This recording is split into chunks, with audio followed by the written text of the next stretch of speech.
Start off with introductions. For those who don't know me, my name is Michael Hauck. I'm one of the partners and founders at Congruent, and I serve as the Chief People and Experience Officer. We're going to focus on experience today, in particular, customer experience and adoption of your platforms. A lot of people still call it CRM, but it's not exclusive to CRM. And we're joined by one of our partners today. I guess that's my cue. That is your cue. Thanks, Mike. Hey, everyone. My name's Fadi Kanaan. I'm the Director of Strategic Partnerships for ClickLearn.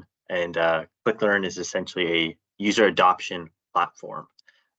So essentially, capturing these work processes and C and converting those into 7 different formats, whether that's video, Word or written documentation in different languages to make that transition and that adoption a little bit easier. So that's essentially what we do at a high level, but excited to have this conversation, Mike. Thanks, Fadi. Yeah, and the reason that we asked Fadi and ClickLearn in particular to join us as even going back to when we named the company Congruent, right? Congruence in math is to align things, and as our tagline says, it's people and technology aligned. And so ClickLearn is a technology that we believe makes it easier for you to gather adoption and get your folks to use your systems and to use them correctly. And so we thought we'd just have a conversation today. There's not a deck. It's literally conversational. Fadi and I had a couple conversations in advance. We want to talk about some specific functionality in ClickLearn that we believe can help you with adoption and why and how we've seen that work with our clients and with their clients. So I think let's start with those features, Fadi. I know you and I talked about a number of them. I think the first thing we're going to talk about is the various learning formats that ClickLearn offers. Yeah, and this is important because people learn in different ways, right? Some people like written documentation; they're like reading manuals. I'm not one of those people. I like a video and to be instructed and told what to do, and I can literally follow along. So essentially, we have 7 different learning formats, and these are 3 different types of videos, and then 3 different types of written material. So the different types of video are show me, which are videos literally I'm just watching. Try me, which is essentially like a simulator, and I call it building up your muscle memory. So you're literally clicking through that process, building up that muscle memory. And then a test me video, which is now we're testing that end user to see, okay, have they absorbed the training that they've provided, and what are the results of that? Are they getting it? Are they not getting it? Where are they failing? And then, of course, the different written material in PowerPoint and Word and PDF. And that, I think that's the real value. It's people learn in different ways, right? And you need a solution that helps all these different types of users that you have. So that's kind of the value there, and the benefit that I see is offering the different options. Yeah, and I think the big thing to that point, not just the different options and the way different people learn, right? But again, if you're onboarding somebody and everything is new to them, right? There's a certain way and a certain amount of information that people can consume at a time. Versus maybe 80% of the time I use the system a certain way, but once a month, once a quarter, whatever, I'm doing these other features that I don't do very often. And it's been a while since I've done them. And now I want to go back and have that be reinforced for me before I go do that. And so I think, having the different options for different kind of videos serves different purposes besides just different learning styles. And that's one of the things that we've seen be successful for some of our clients. Absolutely. Next thing I think we were going to talk about was just around, our first experience with you guys was with Dynamics, right? And what once upon a time was Dynamics CRM, now Dynamics 365 customer engagement, whatever.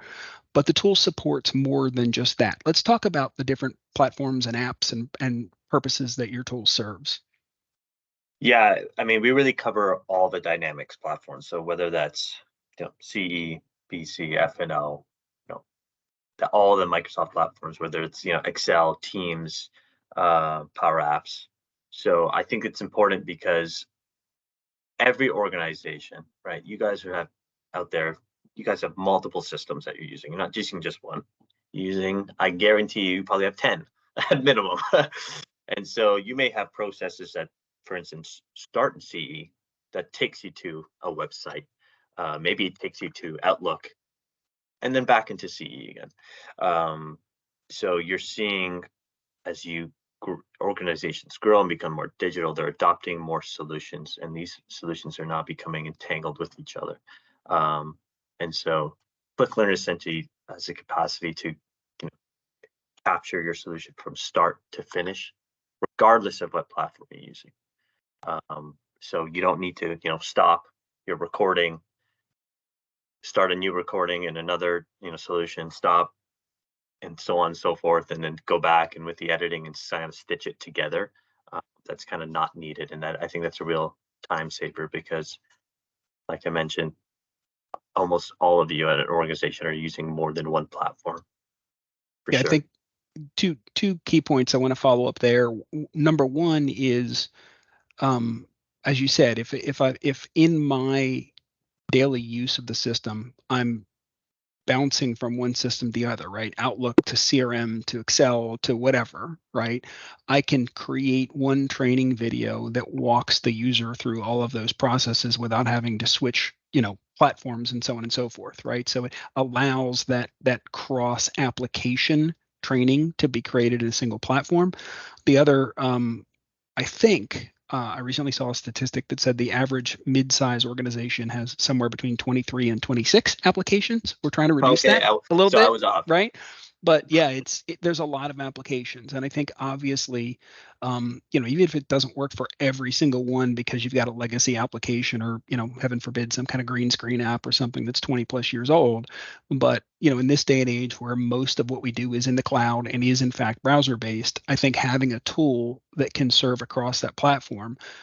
So this tool is not just for Dynamics or even Power Platform, right? It doesn't matter if you're using other products from other vendors beyond Microsoft. The tool works in a lot of different ways, and I think that's critical because, again, I wouldn't want to have different tools for training on different applications any more than I have to. So I think that's really important. Yeah. Let's talk about maintenance of this training content, as applications change, because again, in particular, in this case, if I am speaking of my CRM system and or my Power Platform apps, those things are changing all the time. So one of the biggest struggles that we see from clients is, they create just a generic training video. Like if I was recording this call, right, and I want to play it back, and now I've changed the look and feel of that application or the form or whatever.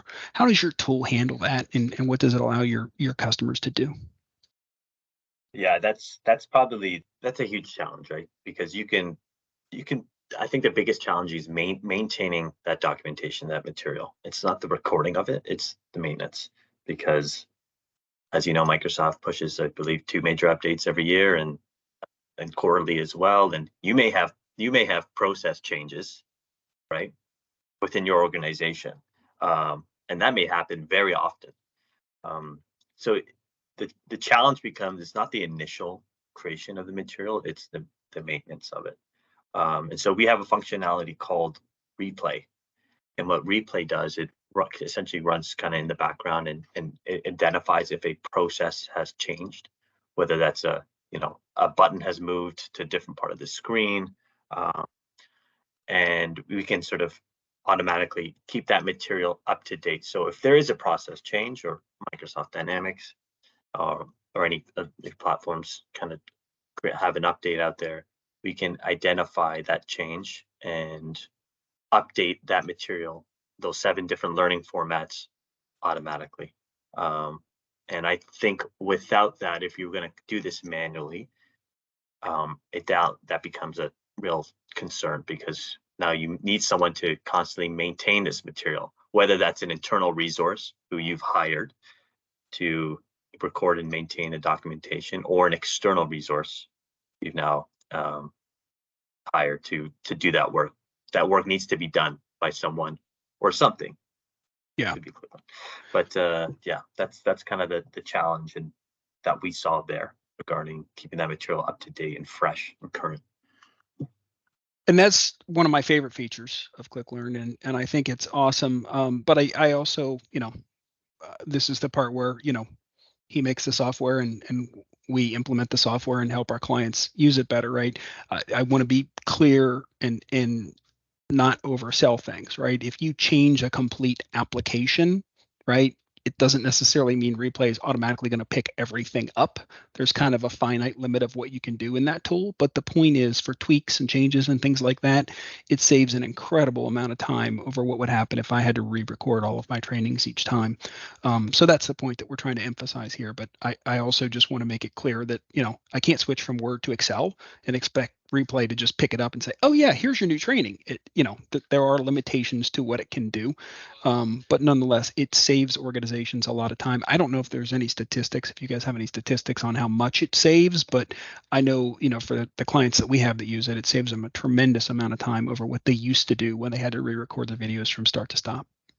Yeah, absolutely. I think we have a bunch of case studies on the website that we'll send out afterwards that has that information. But yeah, it's really a time saver. And as you said, it won't do, it's not like a magic button where it's going to do everything, but it will do a lot of the dirty work, Exactly. as I like to call it, that no one really wants to do, and make that a little bit easier.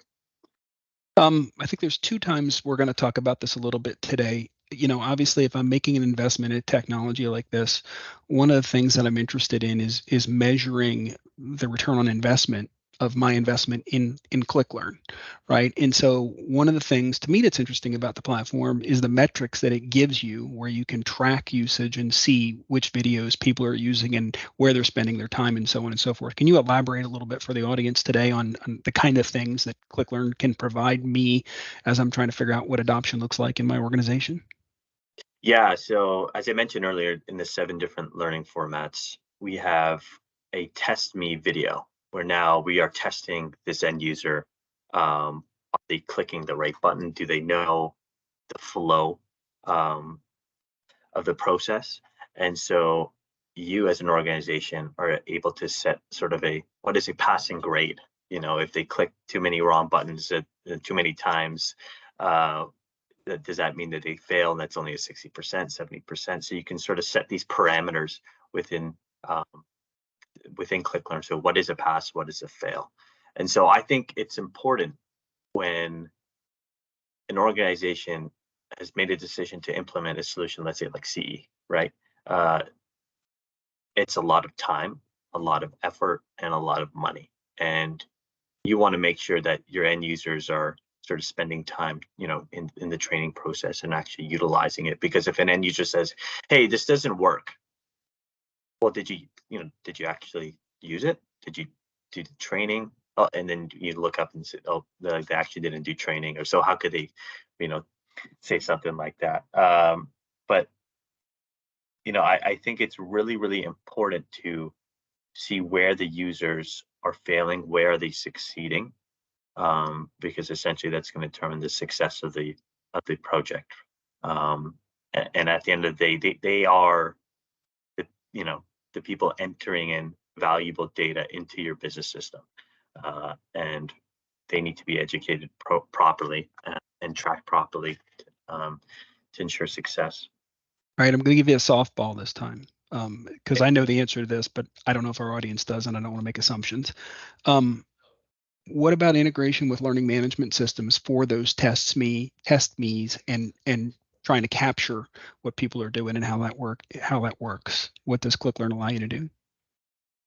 Yeah, we integrate with LMS systems, I think pretty often, especially with a larger organization that have an LMS solution. And so we're able to, essentially pull all that ClickLearn information and test and flow it into an LMS solution, because they may that LMS may be a central hub to their entire organization, right? Not just Yeah. the 10 or 20. I mean, it could be HR related, completely have a bunch of stuff in there. So essentially, all that data that we're capturing, ClickLearn, whether that's the videos and the tests and the recordings and those kind of analytics, can be thrown into a sort of centralized system like an LMS, and accessible through there.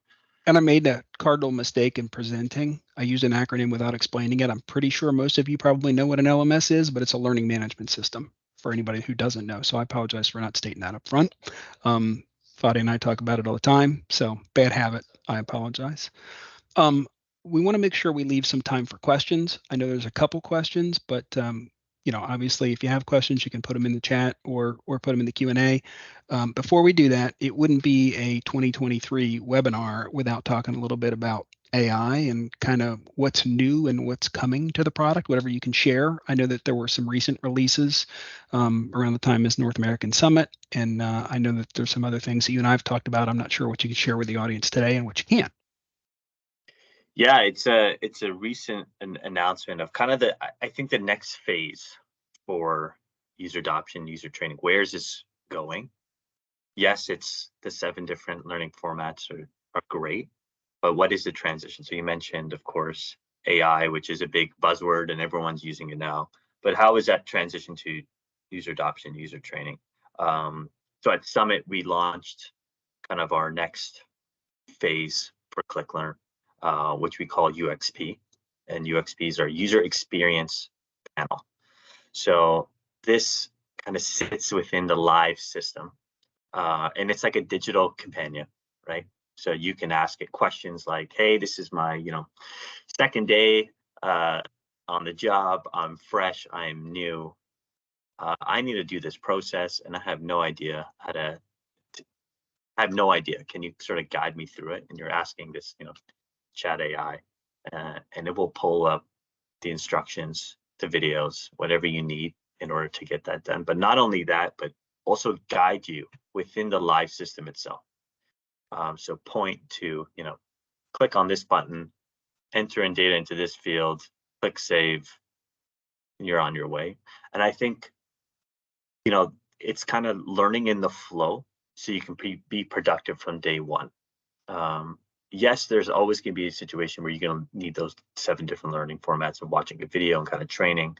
But I think the next phase is also having it live within the system and having that digital companion as you go. And so that's kind of the next phase for ClickLearn and where we are headed. And so I don't have an exact date. So everyone's asking, when is it? When is it? When is it?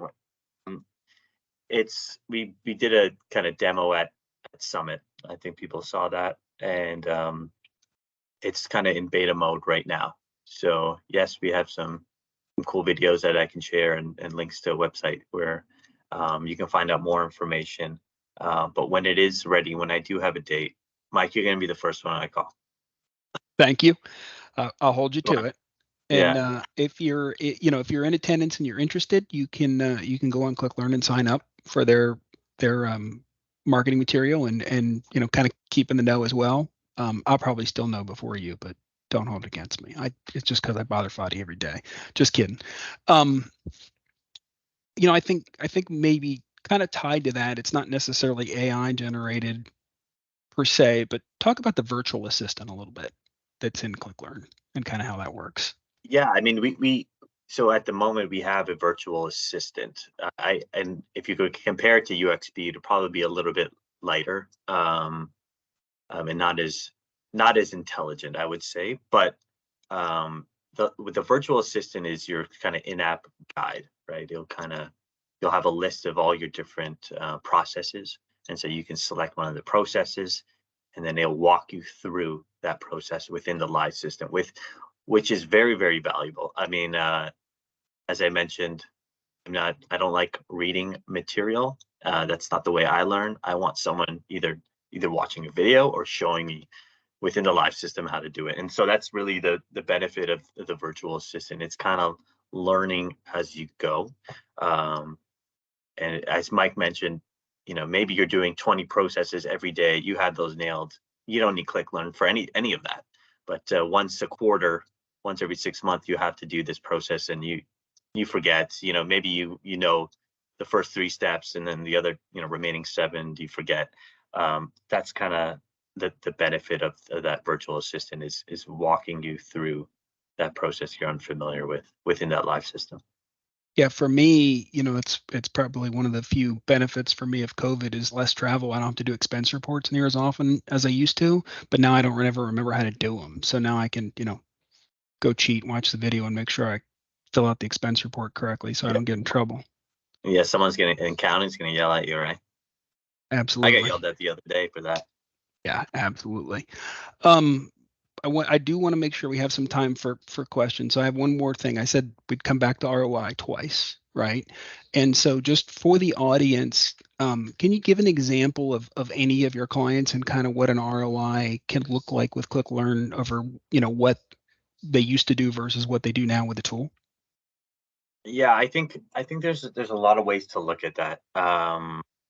You can measure ROI in many different ways. Like we have an example of a customer that manufactures and services loading docks.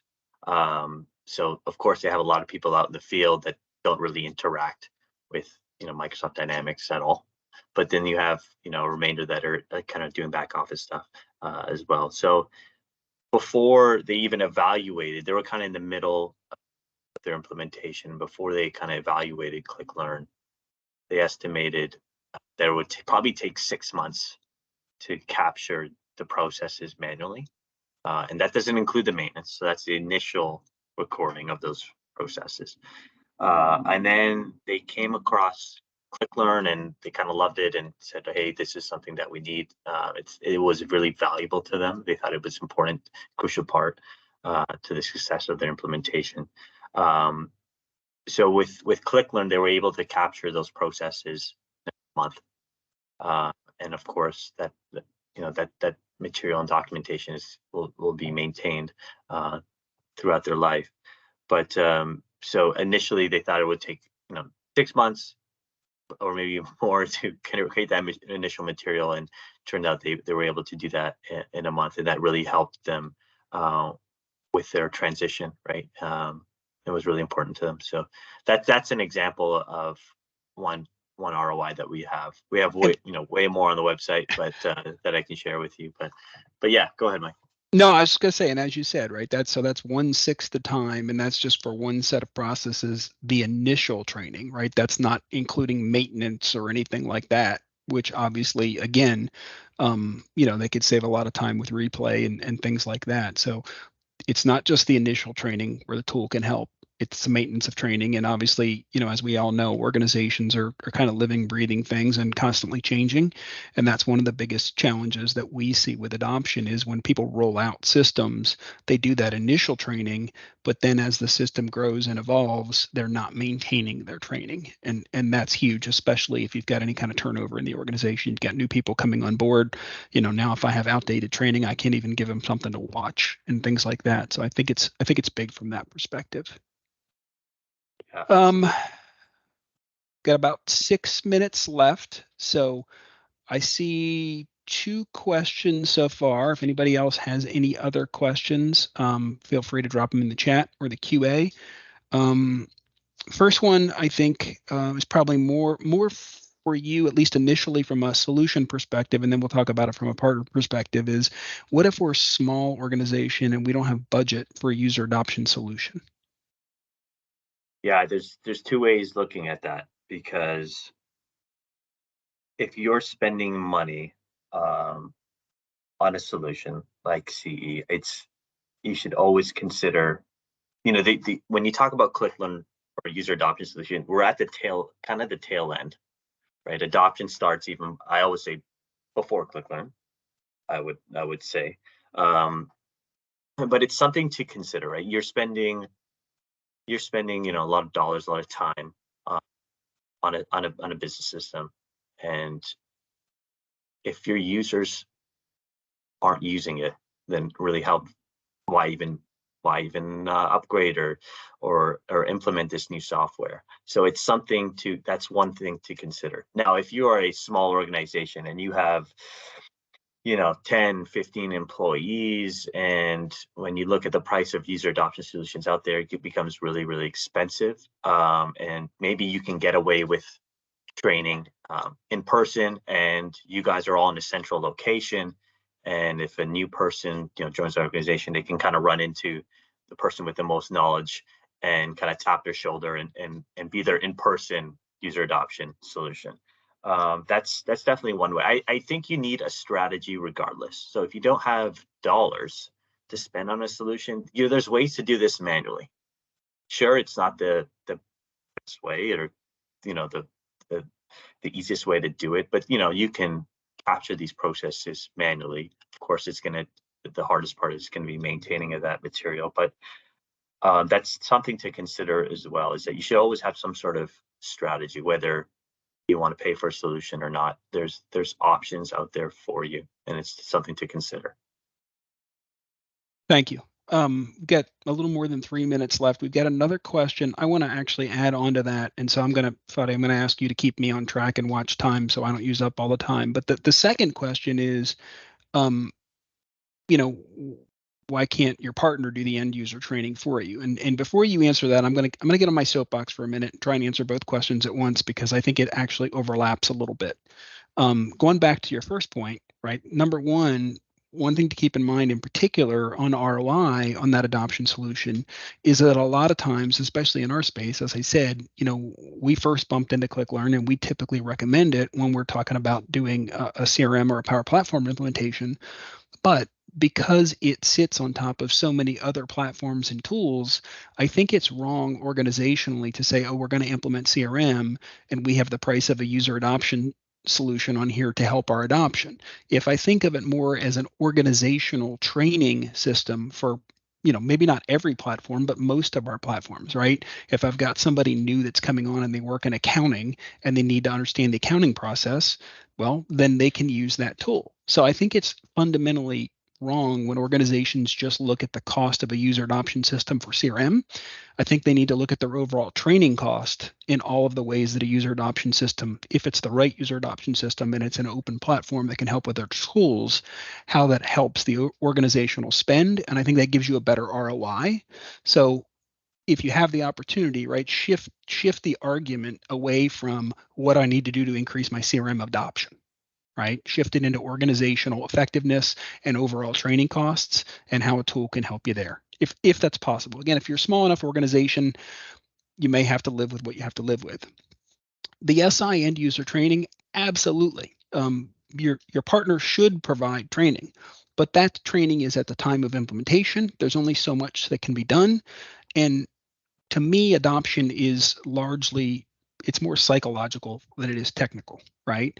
And people can only consume so much change at a time. So you have to spread it out. Well, your partner, when they come in and they tell you, what you're going to get for what you're paying them, there's typically a finite amount of time in that engagement. What happens when that partner leaves, right? And so there's two options. One is a solution like this. The other one is to have an ongoing relationship with that partner where they go along on the journey with you, right? That's a different conversation for a different day. But the point is, the two of those things combined are your best answer, because now you're getting live human training where required in Q&A sessions and things like this, as well as that pre-made training that's solving specific process problems and how to do things. Yeah, and I'm not sure if we have any other questions, but as we wrap up, you're dealing with people at the end of the day. I think that's the most important thing. And so a lot of people don't like change. Humans don't like change. They're used to what they know and they enjoy that. And if you change one little thing, they start to, go crazy and not like that. So if you can make that change and that process to change easier and smoother, that's kind of the key thing, right? Is how do you make that transition a little bit easier, a little bit smoother, so the resistance is not there.